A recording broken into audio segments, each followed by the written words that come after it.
Dia atomic linear lattice, द्विपरमाणु रैखिक जालक। So previous lecture में हमने मोनो एटॉमिक लिया था और ये है डायाटॉमिक। मोनो एटॉमिक का मतलब होगा लीनियर में ही बिछे हुए हैं लेकिन सारे एटम सेम टाइप के हैं। और यहाँ द्विपरमाणु का मतलब है कि 2 टाइप के एटम हमारे पास, जैसे कि NaCl। सो एक Na का होगा, फिर Cl का होगा, फिर Na का होगा, फिर Cl का होगा। इस तरह से डिफरेंट टाइप के हमारे पास 2 एटम्स है। सो यहाँ मैंने पर्पल कलर में एक एटम को शो कर रखा है और जो ग्रीन कलर में है वो दूसरे टाइप का एटम है। नंबरिंग भी मैंने यहाँ पर ट्वाइस में करी है ताकि हमको इशू ना हो, क्योंकि सपोज NaCl स्ट्रक्चर में Na के अगर n एटम हुए तो Cl के भी कितने होंगे, n होंगे। तो टोटल हमारे पास कितना हो जाएगा, डबल। तो हर नंबर जो है वो डबल करना है और हमें दिक्कत ना आए, इसलिए अपन ने नंबरिंग जो है इनकी 2n के कंपैरिजन में कर रखी है। So suppose x equal to 0, x equal to 0 मतलब ओरिजिन के रिस्पेक्ट में इनकी जो नंबरिंग है वो कुछ इस तरह से है कि ये 2n नंबर पे आता है तो इसके अगले वाला 2n + 1, 2n + 2, 2n + 3 में हो जाएगा। पीछे 2n - 1, 2n - 2, 2n - 3 हो जाएगा। इससे प्रीवियस केस जो अपन ने किया था, अगर वो आपको याद हो तो हमने यहाँ पर n, n + 1, n + 2, n - 1, n - 2।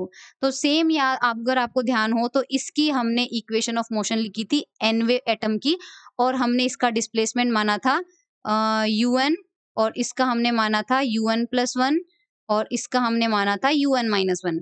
और मैंने उसमें आपको एक्सप्लेन किया था कि इस पर लगने वाला जो फोर्स होता है उस फोर्स को हमने रखा था बीटा इंटू, हमें क्या मिला था यहाँ पे, un + 1 यानी एक इसके जस्ट अगले वाला, प्लस un - 1 यानी जस्ट पीछे वाला, और माइनस का 2un खुद का। ठीक है, सो वही कंसेप्ट हम यहाँ लगाएंगे कि सबसे पहले हमें दोनों की इक्वेशन ऑफ मोशन लिखनी है। दोनों मतलब दोनों टाइप के एटम की। तो एक एक करके चलते हैं। सपोज पहले हम इस एटम की लिखते हैं, ओके, विच इज 2n + 1। तो इसका खुद का डिस्प्लेसमेंट हम क्या मानेंगे, u2n + 1। इसके जस्ट आगे वाले का क्या मानेंगे, u2n + 2, और इसके जस्ट पीछे वाले का क्या मानेंगे, u2n। ओके, सो सेम यही कंसेप्ट यहाँ पर लगा रही हूं मैं। m1, सपोज ये जो ऑड नंबर वाले हैं ना, ऑड मतलब विषम संख्या वाले, इनका मास है m1, और जो इवन नंबर वाले हैं सम संख्या, उनका मास है m2। सो यहाँ पर कौन से वाले होंगे m1, पर्पल कलर वाले m1 होंगे, पर्पल कलर वाले m1 होंगे, और ग्रीन कलर वाले क्या होंगे, m2 होंगे। ओके, सो m1 का इक्वेशन ऑफ मोशन लिखेंगे मास इंटू एक्सेलरेशन। तो m1 इंटू क्या हो जाएगा, हमें पता है एक्सेलरेशन क्या होता है, d2x/dt²। x क्या होता है, डिस्प्लेसमेंट, और डिस्प्लेसमेंट हमने कितना लिया इसका, u2n + 1। तो d2u2n + 1/dt² हो जाएगा, is equals to beta constant होता है। फिर ये चलाओ, देखो, एक उस एटम के अगले वाला लेना है, एक उसके पिछले वाला लेना है, माइनस ट्वाइस ऑफ खुद का लेना है। तो क्योंकि हम 2n + 1 की बात कर रहे हैं, तो जस्ट इसके अगले वाला कौन सा होगा, 2n + 2। जस्ट इसके पिछले वाला कौन सा होगा, 2n, और माइनस का ट्वाइस ऑफ खुद का u2n + 1। This is how we will prepare equation number 1 for the mass m1। इसी तरह से हम m2 का लेंगे। m2 हमारा कौन सा है, ये देखो 2n वाले का है ना। तो 2n वाले का खुद का हो गया 2n, आगे वाले का हो गया 2n + 1, और एक पीछे वाले का भी लेना पड़ेगा 2n - 1। तो ये इससे आगे वाले का डिस्प्लेसमेंट, ये इससे पीछे वाले का डिस्प्लेसमेंट, माइनस ट्वाइस ऑफ खुद का डिस्प्लेसमेंट। ओके, सो यहाँ आने के बाद इक्वेशन 1 और 2 अपन को मिल गई। अब इनके सॉल्यूशंस वैसे ही जैसे प्रीवियस लेक्चर में मैंने बताया था। सॉल्यूशन कैसे लेते हैं, u2n + 1 का सपोज यहाँ पर कोई कांस्टेंट लगाते हैं a, जो कि उसका एम्पलीट्यूड होगा, और एक्सपोनेंशियल में iota omega t - 2n + 1 a के a। ये बिल्कुल वैसे ही जैसे हमने प्रीवियस लेक्चर में समझा है। सपोज यहाँ पर m1 और m2 दोनों का जो वाइब्रेशन हो रहा है वो अलग अलग फ्रीक्वेंसी से हो रहा है। तो इस वजह से जो m1 वाले हैं उनकी फ्रीक्वेंसी हमने ओमेगा 1 रखी है, और जो m2 दूसरा वाला होगा उसकी फ्रीक्वेंसी हम ओमेगा 2 रखेंगे। सबसे पहले हम u2n + 1 की बात करते हैं। सो u2n + 1 की इक्वेशन हमको कहाँ मिली है, इक्वेशन नंबर 1 देखो। तो यहाँ से वैल्यू किसकी मिलेगी, हमें u2n + 1 की मिलेगी। ये सेकंड, और ये हमारे पास डिफरेंशियल इक्वेशन होती है सेकंड ऑर्डर, और उसका सॉल्यूशन एक्सपोनेंशियल में या तो साइन में या तो कॉस में होता है। सो हमने यहाँ पर एक्सपोनेंशियल कंसिडर किया है। यहाँ आपको ध्यान हो तो हम उसका x कोऑर्डिनेट लेते हैं। लास्ट टाइम पे लिया था यहाँ पे अपन ने xn लिया था ना, और xn को हमने क्या रखा था, n × a। ठीक है, सो यहाँ पर हमारे पास हो जाएगा ये 2n + 1 टाइम्स कितना हो जाएगा, ka, है ना, xn ka लिखा था शायद। के एक्स लिखा था, हाँ सॉरी के एक्स एन लिखा था और फिर इस एक्स एन की वैल्यू एन ए रखी थी, यही लिखा था। तो के एज इट इज है और एन की जगह कितना है, उसका नंबरिंग, उसका एक्स कोऑर्डिनेट कितना है, 2n+1 है, तो 2n+1 आ गया हमारे पास। ठीक है, इसका 2 बार डिफरेंशिएशन करेंगे तो देखो एक बार करेंगे तो आई ओमेगा 1 आ जाएगा बाहर, दोबारा करेंगे तो फिर से आई और ओमेगा 1 आ जाएगा, तो क्या हो जाएगा आई स्क्वायर ओमेगा 1 स्क्वायर बाहर आ जाएगा और आयोटा स्क्वायर कितना होता है -1, तो ये देखो माइनस ओमेगा 1 स्क्वायर, बाकी हमारे पास एज इट इज मिल जाएगा। इसे हम माइनस ओमेगा 1 के स्क्वायर के बाद वाला जो टर्म है उसे हम क्या लिख सकते हैं, u2n+1, क्योंकि ये सेम रिपीट हो गया।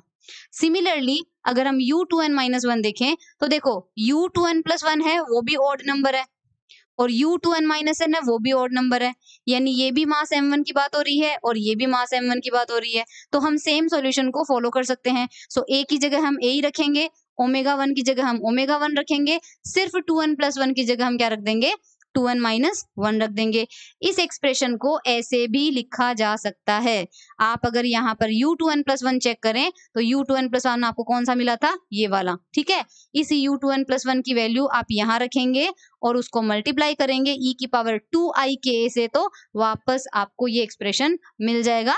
आप चेक करके देख लीजिएगा, बहुत ईजी है। ये देखो माइनस का 2n+1 है ना, इसमें एक बार मैं बता देती हूँ, यहाँ पे देखो माइनस का 2n+1 है और इसको किससे मल्टीप्लाई करना है, प्लस का 2 से करना है, प्लस का 2 से करना है, तो यहाँ पे आपके पास देखो ये +1 और ये +2, क्योंकि ये -2n -1 +2 हो जाएगा, तो -2n +1 हो जाएगा आपके पास, या फिर माइनस कॉमन ले लो तो क्या बच जाएगा, माइनस का 2n-1, जो कि हमको यहाँ पे मिल रहा है ना, इस तरह से मिल जाएगा। सिमिलरली इक्वेशन नंबर 2 का सॉल्यूशन, 2 में हमारे पास जो इक्वेशन बनी थी वो u2n के लिए बनी थी, तो सेम एम्पलीट्यूड अलग ले लेंगे, ओमेगा 2 अलग ले लेंगे और कोऑर्डिनेट की जगह कितना आ जाएगा, 2n आ जाएगा।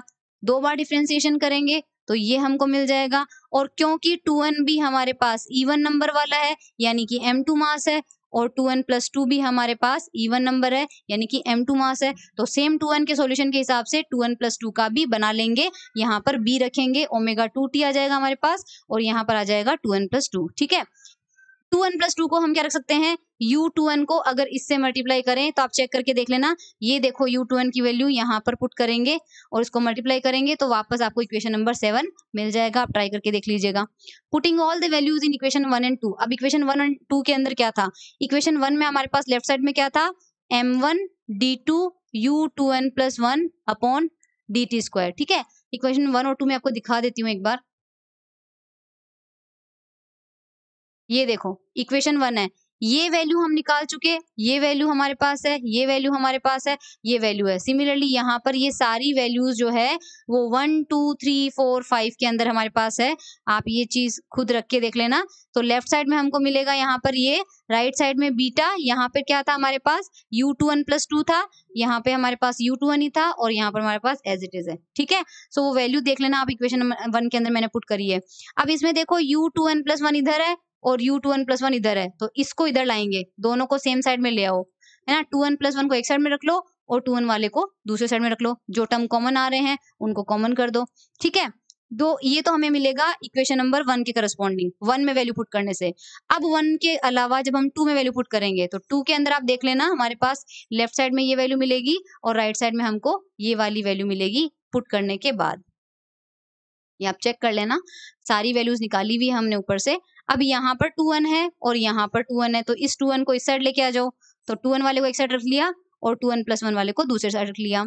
9 और 10 में से देखो, 9 को ध्यान से देखना, 9 के लेफ्ट साइड में u2n+1 है और u2n है। अगर मैं रेशो निकालूं और मैं इसको इसके नीचे लेके जाऊं तो ये वाला पार्ट कहाँ आ जाएगा मेरा, इसके नीचे आ जाएगा, यानी 9 के हिसाब से तो u2n+1 अपॉन 2n का रेशो मिलेगा हमें ये। लेकिन 10 के अंदर भी u2n है और u2n+1 है, तो रेशो निकालूं और u2n को यहाँ लाऊं तो ये वाली वैल्यू कहाँ चली जाएगी, इधर नीचे चली जाएगी। यानी 10 के हिसाब से अगर u2n+1 और u2n का रेशो निकालो तो आपको रेशो मिलेगा ये वाला, ठीक है। ये वाला मिल रहा है इक्वेशन नंबर 9 से और ये वाला मिल रहा है इक्वेशन नंबर 10 से, लेकिन लेफ्ट हैंड साइड दोनों की क्या है, सेम है। ओके, अब देखो पुटिंग इन, अब देखो क्योंकि हमारे पास u2n+1 की वैल्यू ये थी और u2n की वैल्यू ये थी, तो जो अभी ऊपर अपन को रेशो मिला है, रेशो मतलब ये, तो u2n+1 का मान यहाँ रखेंगे और u2n का मान ये यहाँ पे रख दिया, बाकी दोनों को हमने टच भी नहीं किया है। अब देखो आप लेफ्ट साइड को देखो एक बार, लेफ्ट साइड में हमारे पास टाइम का टर्म है, लेकिन राइट साइड में इसमें और इसमें दोनों में ही हमारे पास टी फैक्टर ही नहीं है। तो लेफ्ट हैंड साइड में सपोज यानी और दो वैल्यूज दोनों कब हमेशा एक दूसरे के क्या है, इक्वल है। तो सपोज टाइम चेंज होता है, अगर टाइम चेंज हुआ तो लेफ्ट हैंड साइड तो चेंज हो जाएगा और दोनों अलग अलग भी है। देखो ओमेगा 1 है ओमेगा 2 है, तो ऊपर नीचे वैल्यूज भी अलग अलग चेंज होगी, क्योंकि सपोज ओमेगा 1 अगर 2 मान लिया, ओमेगा 2 को 3 मान लिया, तो टाइम चेंज होने से ऊपर वाला फैक्टर तो डबल में चेंज होगा, नीचे वाला फैक्टर ट्रिपल में चेंज होगा। तो अगर ये वैल्यू लेफ्ट साइड वाली चेंज हो जाती है तो राइट साइड वाली तो चेंज होगी नहीं, क्योंकि वो तो टाइम पे डिपेंड ही नहीं कर रही है। तो अगर राइट हैंड साइड वाला पार्ट टाइम पे डिपेंड नहीं करेगा और only left hand side change हो जाती है, तो ये इक्वलिटी डिस्टर्ब हो जाएगी, क्योंकि इक्वल साइन का मतलब होता है दोनों वैल्यू में चेंज होना चाहिए ताकि दोनों हमेशा बराबर बनी रहे। बट यहाँ केवल लेफ्ट चेंज हो रहा है, राइट चेंज नहीं हो रहा है। तो ये इक्वलिटी बनी रहे इसके लिए हम क्या करेंगे कि लेफ्ट साइड वाला पार्ट है उसको भी टाइम की डिपेंडेंसी खत्म करवाएंगे। और वो कब हो सकता है, जब ओमेगा 1t और ओमेगा 2t कैंसिल आउट हो जाए। और ये कब हो सकता है, जब ये कंडीशन फुलफिल हो जाए। अगर ओमेगा 1 और ओमेगा 2 बराबर हो जाएं तो एक्सपोनेंशियल की पावर क्या हो जाएगी, कैंसिल आउट हो जाएगी और सारी इक्वेशन में टाइम का टर्म ही नहीं रहेगा। इस वजह से हम ओमेगा 1 और ओमेगा 2 को ओमेगा के इक्वल मानेंगे, यानी दोनों को बराबर मानेंगे और एक कॉमन वैल्यू मान लेंगे ओमेगा। सो ये जब 13 है, ये इक्वेशन नंबर 12 में हम यूज करेंगे। अब देखो मैं इक्वेशन नंबर 12 का केवल ये वाला पोर्शन और ये वाला पोर्शन इन दोनों को लेके चल रहे हैं अपन, लेकिन यहाँ पर ओमेगा रख देंगे और यहाँ पर भी ओमेगा रखेंगे, यानी कि ये ओमेगा 1 नहीं बल्कि सिर्फ ओमेगा लेंगे, यहाँ पर ओमेगा 2 नहीं बल्कि सिर्फ ओमेगा लेंगे। ये करने के बाद हमें इक्वेशन मिल जाएगी ये। ओके ये देखो है ना, ओमेगा यहाँ पे आ गया और ओमेगा यहाँ पे आ गया। अब इनको हमने कर दिया क्रॉस मल्टीप्लाई, तो आप देख लेना ये मैंने यहाँ पर इनको क्रॉस मल्टीप्लाई कर दिया, ठीक है। और ये आपको पता है कि cos थीटा होता है e की power i theta plus e की power minus i theta upon 2। तो ये e की पावर 2i के a प्लस e की पावर माइनस 2i a को हम क्या लिख सकते हैं, 2 cos 2 के a, क्योंकि आयोटा के साथ क्या है 2 के a, यहाँ पर आयोटा के साथ क्या होता है थीटा, तो थीटा आता है 2 के है तो 2 के आ जाएगा, ठीक है। और राइट साइड में ये देख लेना मैंने सिंपल सी कैलकुलेशन तो कर रखी है और यही थोड़ा सा मैंने रीअरेंज किया है कॉमन लेने के बाद, स्टेप बाय स्टेप मैंने सारा लिख रखा है।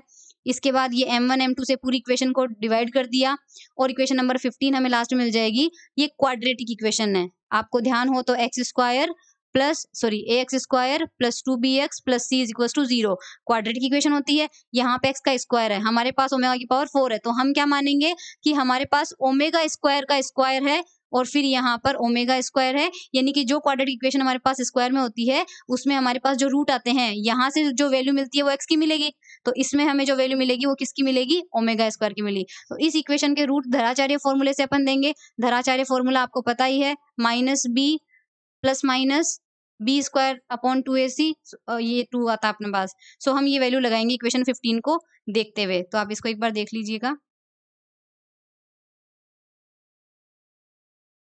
ओके माइनस बी सबसे पहले देखो यहाँ माइनस है तो माइनस बी तो हम क्या करेंगे, हमारे पास वैल्यू आएगी पॉजिटिव में, लेफ्ट साइड में हमारे पास रहेगा ओमेगा स्क्वायर, ये पूरा का पूरा टर्म बी है तो ये मैंने एज इट इज लिख दिया। फिर प्लस माइनस बी का स्क्वायर यानी इस टर्म का पूरा स्क्वायर ही आ गया, माइनस 4ac, तो 4 तो मल्टीप्लाई कर दिया, a की वैल्यू हमारे पास 1 है तो 1 हो जाएगा और ये रहा पूरा c। ओके तो हमारे पास c आ जाएगा, ठीक है। ये साइन स्क्वायर कैसा है मैं बता देती हूँ थोड़ा सा आपको ना। ये देखो यहाँ पर लिखा है ना 1 माइनस कोस 2 थीटा, इसको हम लिख सकते हैं 2 साइन स्क्वायर थीटा, है ना। तो इसको मैंने इस वजह से यहाँ पे 2 के है ना 2 थीटा है ना तो थीटा आ गया, ठीक है, इससे साइन स्क्वायर आया हमारे पास। एनीवेज रूट के अंदर जो वैल्यू हमारे पास आ जाती है, नीचे 2a था तो 2a आ जाएगा।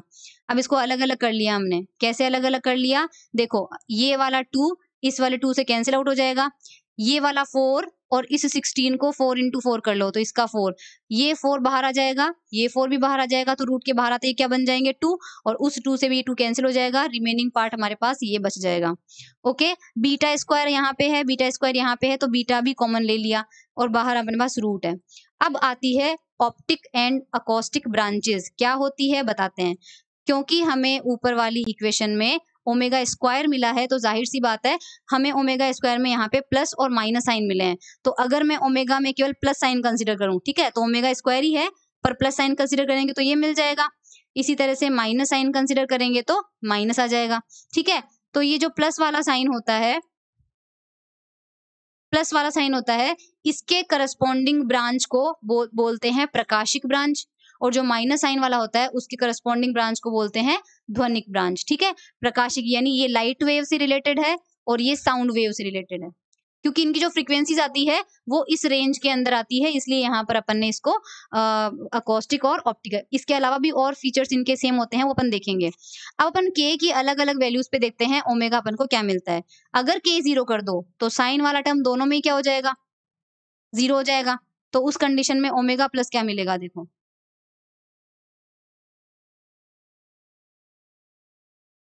हाँ, ओमेगा प्लस की वैल्यू हमें मिलेगी, ये आप चेक कर लेना ऊपर से, और ये तो स्क्वायर में है ना? अगर हमें सिंपल ओमेगा चाहिए तो हमें क्या लेना पड़ेगा, इसका रूट लेना पड़ेगा। ये जो ब्रैकेट में 0 है इसका मतलब k इक्वल टू 0 पर ये वैल्यू है।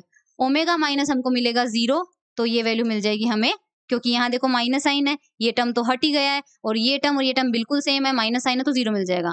When k is very small, अगर k बहुत छोटा है, के बहुत छोटा होता है ना, तो साइन के ए को हम क्या लिख सकते हैं, सिंपल के ए लिखेंगे। तो यहाँ क्या था, 4 साइन स्क्वायर के ए था, साइन स्क्वायर के ए की जगह सिंपली के ए का स्क्वायर लिखा है, तो के स्क्वायर ए स्क्वायर आ जाएगा। बीच में देखो प्लस साइन है, अभी हम प्लस साइन लेके चलेंगे, प्लस माइनस दोनों लेके चलेंगे, लास्ट में अलग करेंगे। तो यहाँ पर देखो मैंने क्या किया है, इस पूरे टर्म को कॉमन ले लो। अब इसका स्क्वायर है और उसकी पावर 1/2 है, तो जब बाहर आएगा तो पावर सिंपल क्या बच जाएगी, 1 बच जाएगी। लेकिन अंदर इसकी जगह यहाँ पर क्या हो जाएगा, 1, और ये पूरा का पूरा टर्म इस 4 वाले टर्म से डिवाइड हो जाएगा। तो ये देखो यहाँ पर डिवाइड कर दिया, ओके। उसके बाद हमने क्या किया है, ये टर्म एज इट इज है, यहाँ पर m1 m2 की देखो ऊपर स्क्वायर है, नीचे पावर 1 है, तो सिंप्लीफाई करने से ये मिल जाएगा। क्योंकि k बहुत छोटा है तो ये जो राइट साइड वाला टर्म है ये बहुत छोटा हो जाएगा, तो हम बाइनोमियल एक्सपांशन यूज करेंगे, और बाइनोमियल एक्सपांशन के पहले 2 टर्म होते हैं 1 प्लस nx, इसके बाद में सीरीज चलती रहती है, ये हमारा हो जाएगा n, और ये पूरा टर्म हमारा हो जाएगा x। तो 1 माइनस एक्स की पावर n से हमको क्या मिल जाएगा, 1, जैसे 1 प्लस एक्स है तो हमें यहाँ पर क्या मिल जाएगा, 1 माइनस nx, ये 2 टर्म हमको मिल जाएंगे। तो जल्दी से उन टर्म को अपन लिख लेते हैं। तो ये देखो 1 माइनस n, यहाँ पर पहले 4 था ना, और लेकिन n कितना था, 1/2, तो 4 इंटू 1/2 से क्या मिल जाएगा, 2, तो ये 2 फैक्टर आ गया, बाकी टर्म एज इट इज है। अब देखो ये वाला टर्म और ये वाला टर्म सेम है, तो कॉमन ले लो, कॉमन ले लो तो इसकी जगह तो आ जाएगा 1, और यहाँ पर ये पूरा का पूरा ये रहा एज इट इज टर्म आ जाएगा हमारे पास, ठीक है। अब हम क्या करेंगे, ये प्लस माइनस था, अब हम सिर्फ प्लस की बात करेंगे, यानी प्लस साइन ले लो।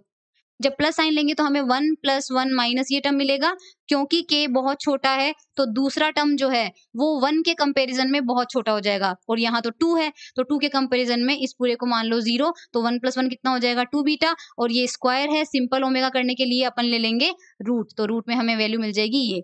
माइनस के टाइम पे देखो हमें क्या मिलेगा, अगर अपन माइनस रखेंगे ना, तो जब आप ये वाला माइनस लोगे ना तो 1 है ना, यहाँ पे हमारे पास आ जाएगा 1, फिर हमें माइनस मिल जाएगा, और इस माइनस की वजह से ये जब ब्रैकेट ओपन करेंगे तो ये वाला माइनस क्या हो जाएगा, प्लस हो जाएगा, ओके, ये ध्यान रखिएगा आप। सो हमें ये मिलेगा 1 माइनस 1 प्लस। तो अब देखो ये दोनों टर्म 0 हो गए, इस वक्त हम इसको 0 नहीं कर सकते, क्यों, क्योंकि इसके सामने जो है कोई टर्म बड़ा है ही नहीं, इससे हाईएस्ट यही बड़ा होगा, तो हमें ये टर्म कंसिडर करना पड़ेगा। तो ये टर्म हमने एज इट इज यहाँ पर लिख लिया, इनको सिंप्लीफाई करेंगे तो हमारा आंसर आ जाएगा ये, और रूट लेने के बाद हमें वैल्यू मिल जाएगी ये, ठीक है।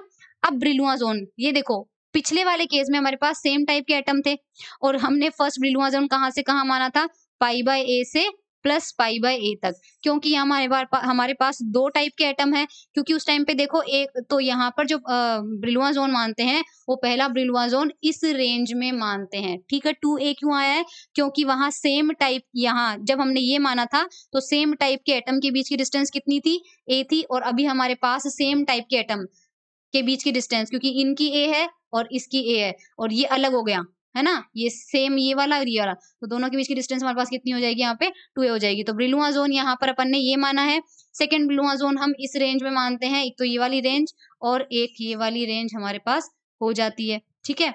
इसके बाद देखो ओमेगा प्लस माइनस यहाँ पे जो रेंज, हाँ बाउंड्री पे, ब्रिलुआ जोन की बाउंड्री पे, तो यहाँ पर हमारे पास था साइन स्क्वायर के ए, उस के की जगह अगर हम पाई बाय 2a रखें, इस के की जगह पाई बाय 2a रखें, तो ए से ए कैंसिल, पाई बाय 2 कितना हो जाएगा 1, है ना, प्लस माइनस आ जाएगा, साइन प्लस माइनस 1 में भी हमें क्या मिलेगा, क्योंकि यहाँ पर तो हमारे पास स्क्वायर है तो हमारे पास वैल्यू 1 ही आएगी। उस कंडीशन में m1 m2 और m1 m2 तो इसका एलसीएम लेंगे, एलसीएम लेके ऊपर हमको सिंप्लीफाई करेंगे, सिंप्लीफाई करने से हमको ये वैल्यू यहाँ पर मिल जाएगी। ये प्लस का 2m है, ये माइनस का 4 है, तो हमें माइनस का 2m1 m2 मिलेगा, जिससे a माइनस b का होल स्क्वायर बन जाएगा। ठीक है, सो ये वैल्यू हमारे पास आ गई। अब हम करते हैं केवल प्लस साइन के करस्पॉन्डिंग, तो जब प्लस लेंगे तो ये देखो प्लस से में हमारे पास वैल्यू मिल रही है ये, और जब हम माइनस लेंगे तो माइनस में हमारे पास वैल्यू मिल रही है ये। ओके, अब हम क्या करते हैं, वर्जित आवर्ती अंतराल, फॉरबिडन फ्रीक्वेंसी बैंड क्या है, omega plus varies from 2 beta m1 plus m2,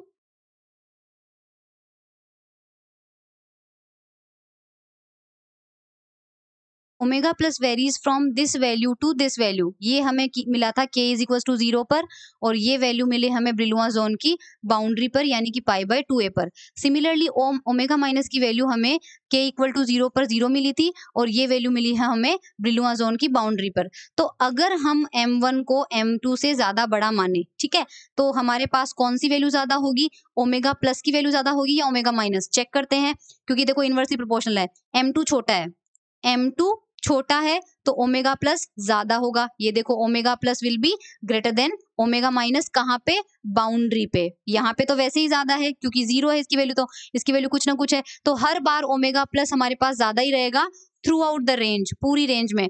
अब देखो ग्राफ बनाते हैं इसका, ये देखो बहुत ही इंपॉर्टेंट ग्राफ है। ये केवल फर्स्ट ब्रिलुआ जोन में बनाया है, जो कि माइनस पाई बाय 2a से प्लस पाई बाय 2a तक है।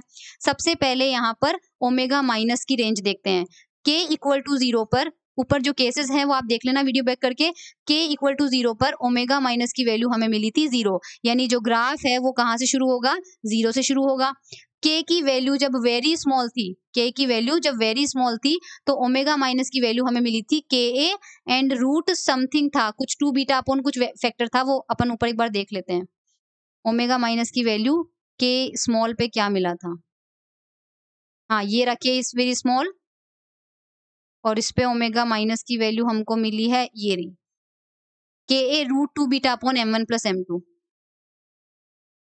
के A root 2 beta upon m1 plus m2। So omega is directly proportional to k, है ना, omega is directly proportional to k, यानी y is equals to mx का graph मिल रहा है। तो शुरुआत में देखो ये स्ट्रेट लाइन, ग्रीन कलर वाली लाइन है ना, लेकिन ये जब k की वैल्यू बहुत कम होगी, यानी 0 के आसपास होगी, तो 0 के आसपास हमको स्ट्रेट लाइन मिल रहा है, और फिर बाउंड्री तक जाते जाते उसके बाद में जो ओमेगा का एक्सप्रेशन है, उस ओमेगा का आगे जाके बाउंड्री पे जो वैल्यू मैक्सिमम मिल रही है अपन को, वो कितनी मिल रही है, 2 बीटा अपॉन रूट m1, ये ओमेगा माइनस की है। तो ये वैल्यू यहाँ से जाने के बाद हमको कितनी मिल जाएगी, 2 बीटा अपॉन m1। ये जैसा ग्राफ अपन को पॉजिटिव में मिला है वैसा ही अपन को नेगेटिव में यहाँ पर मिल जाएगा। अब अपन ओमेगा प्लस की बात करते हैं। ओमेगा प्लस की वैल्यू k इक्वल टू 0 पर 0 नहीं थी, ओमेगा प्लस की वैल्यू हमारे पास थी root of 2 beta upon m1 plus m2, not exactly तो ये नहीं था, बट देखते हैं k इक्वल टू 0 पर हमको क्या वैल्यू मिली है। ये देखो k इक्वल टू 0 पर ओमेगा प्लस की वैल्यू हमें ये मिली है 2 beta m1 plus m2 upon m1 m2, जो कि 0 तो नहीं है, यानी कि ये ग्राफ कहाँ से शुरू होगा, ऑलरेडी ओमेगा की वैल्यू देखो यहाँ पर हमको मिल गई है 2 beta m1 plus m2 upon m1 m2 का रूट, इतनी वैल्यू से तो ग्राफ शुरू होगा। उसके बाद जब k is very small, k very small में जब आप ओमेगा प्लस की वैल्यू देखोगे तो चेक करना सेम यही वैल्यू वापस आपको मिल रही है। इसका मतलब भी 0 के आसपास वाली ग्राफ तक ये ग्राफ स्ट्रेट लाइन होती है, स्ट्रेट लाइन मतलब फ्लैट कर्व होता है। उसके बाद डिक्रीज होके ये वैल्यू कहाँ तक जाती है, 2 बीटा अपॉन m2 तक जाती है। सो ये वैल्यू हमको इस तरह से मिलती है, ठीक है। इस क्वांटिटी से ये क्वांटिटी छोटी होती है, अगर हमें m1 m2 बीटा की वैल्यूज दी हुई है तो उससे अपन चेक भी कर सकते हैं। सो यहाँ पर एक रेंज हमको मिल रही है जहां पर हमें ओमेगा की कोई वैल्यू ही नहीं मिली, और वो कौन सी रेंज है, ये देखो ये बाउंड्री अलग मिल रही है और ये बाउंड्री, यानी कि ये ग्राफ डिक्रीज होके यहाँ तक आ रहा है और ये यहाँ तक आ रहा है। अगर ये वैल्यू और ये वैल्यू हमको सेम मिली होती तो ये ग्राफ कुछ इस तरह से दिख जाता, ऐसे करके ऐसे जाता, फिर यहाँ से शुरू होके यहाँ तक। सो वाई एक्सिस पे हमें हर पॉइंट के करस्पॉन्डिंग ओमेगा मिल जाता, लेकिन इस रेंज में, ये वाली रेंज में हमको ओमेगा की कोई वैल्यू ही नहीं मिली।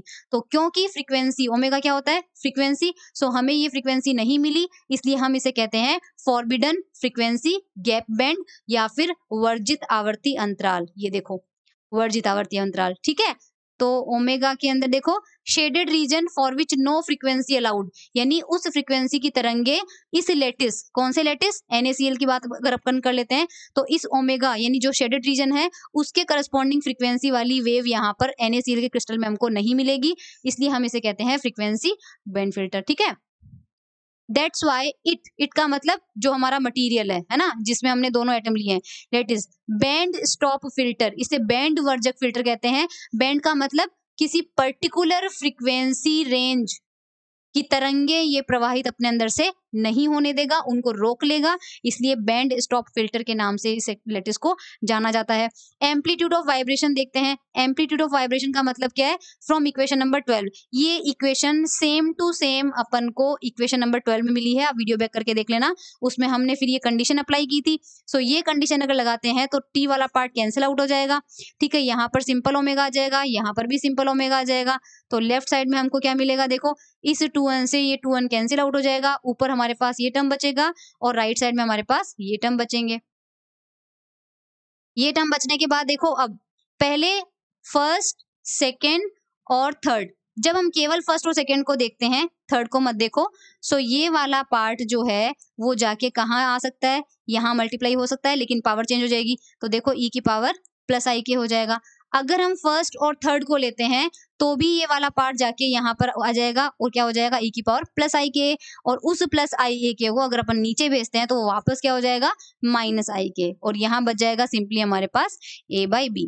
अब इस टर्म को अंदर ले जाते हैं तो देखो प्लस आई के ए माइनस का 2i a के से मल्टीप्लाई होगा तो माइनस का बचेगा, और इस +1 से होगा तो ये बचेगा। सिमिलरली इस पार्ट को अंदर भेज दो तो ये दो टर्म बचेंगे। अब ये हमारे पास क्या होता है, 2 cos थीटा, ये भी क्या होता है 2 cos थीटा, तो बस cos थीटा की वैल्यू पुट कर दो, ये रख दिया यहाँ पे अपन ने वैल्यू। ठीक है, नाउ अगर हम k is equal to 0 range में देखते हैं, k is equal to 0 range में देखते हैं तो हमारे पास cos थीटा हो जाएगा 1, ये cos थीटा भी हो जाएगा 1, और हमारे पास सेकेंड और थर्ड वाली इक्वेशन में हमें मिल जाएगा। ठीक है, नाउ फॉर ऑप्टिकल ब्रांच, ठीक है, ऑप्टिकल ब्रांच के लिए आपको ध्यान हो तो k इक्वल टू 0 पर ओमेगा की वैल्यू कहाँ क्या मिली थी, ऑप्टिकल ब्रांच के लिए यानी प्लस वाली ब्रांच के लिए ये वैल्यू मिली थी। सो ऑप्टिकल ब्रांच के लिए अगर ओमेगा की वैल्यू यहाँ पे या आपकी इच्छा हो तो यहाँ पे, दोनों से सेम रिजल्ट मिलेगा, हम इसमें चेक करके देख लेते हैं, दोनों में सेम मिलेगा। तो लेफ्ट साइड में तो हमारे पास a/b है, ये देखो यहाँ पर ओमेगा प्लस अपन ने रख दिया, ओके, ओमेगा प्लस अगर अपन ने रख दिया, इसको सॉल्व करेंगे तो सॉल्व करने से आंसर आ जाएगा -m2/m1, और यहाँ पर a और b है। a और b बेसिकली क्या है, जो हमारे पास m1 वाला एटम था और m2 वाला एटम था, जब वो वाइब्रेट करते हैं तो वाइब्रेशन का जो आयाम होगा, m1 के लिए वो एम्पलीट्यूड है a और m2 के लिए वो एम्पलीट्यूड है b, यानी कितनी दूरी तक जा रहा है और किस दिशा में जा रहा है। सो वो नेगेटिव आए हैं, यानी कि a is equals to some coefficient minus times b, यानी अगर b राइट में जाता है तो ये नेगेटिव साइन होने की वजह से a किधर जाएगा, लेफ्ट में जाएगा, और अगर b लेफ्ट में जाता है तो माइनस साइन होने की वजह से a किधर जाएगा, राइट में। यानी कि जो वाइब्रेशन होंगे वो कैसे होंगे कि सपोज ये m1 है और ये m2 है, या तो ये दोनों एक दूसरे की तरफ आएंगे, फिर तरफ आके टकरा के और वापस ये इधर चला जाएगा और ये इधर चला जाएगा, लेकिन होंगे क्या, ऑपोजिट डायरेक्शन में ही वाइब्रेशन होंगे। इस तरह की ब्रांच को हम बोलते हैं ऑप्टिकल या फिर प्रकाशिक ब्रांच, क्योंकि हमने ओमेगा प्लस कंसीडर किया था। अकोस्टिक यानी ध्वनिक ब्रांच के लिए देख लेते हैं, तो ध्वनिक ब्रांच के लिए k इक्वल टू 0 पर ओमेगा माइनस हमको क्या मिला था, 0 मिला था। सो उस वाले एक्सप्रेशन में अभी जो ऊपर अपन ने देखा है, यहाँ पर था ओमेगा स्क्वायर, उसकी जगह क्या रख देंगे 0, तो इसका आंसर आ रहा है 1, यानी a बराबर b आ रहा है। इसका मतलब m1 और m2 वाइब्रेशन कैसे होंगे, दोनों साथ में जाएंगे एक ही दिशा में, और फिर दोनों अपोजिट दिशा में आएंगे साथ में। ठीक है, यानी दोनों सेम साथ में लेफ्ट में जाएंगे और साथ में राइट में जाएंगे, तो ऐसे साथ में आएंगे, फिर ऐसे जाएंगे, फिर ऐसे जाएंगे, फिर ऐसे, तो वाइब्रेशन इस तरह के होंगे। ऐसी ब्रांच को हम बोलते हैं अकोस्टिक। सो देखो in optical branch m1 m2 vibrate opposite to each other, ऐसी पिक्चर बनती है ऑप्टिकल ब्रांच में। अकोस्टिक में they vibrate in same direction, दोनों साथ में जाएंगे या फिर दोनों इधर आ जाएंगे। सो ये पूरा था हमारे पास। इसको डिस्पर्शन के नाम से भी क्वेश्चन आ सकता है आपके पास एग्जाम में, यानी कि द्विविमीय द्विपरमाणुक जालक में डिस्पर्शन यानी परिक्षेपण को समझाइए, तभी भी आपको यही करना है। और मोनो एटॉमिक का अपन ने देख लिया था प्रीवियस केस में।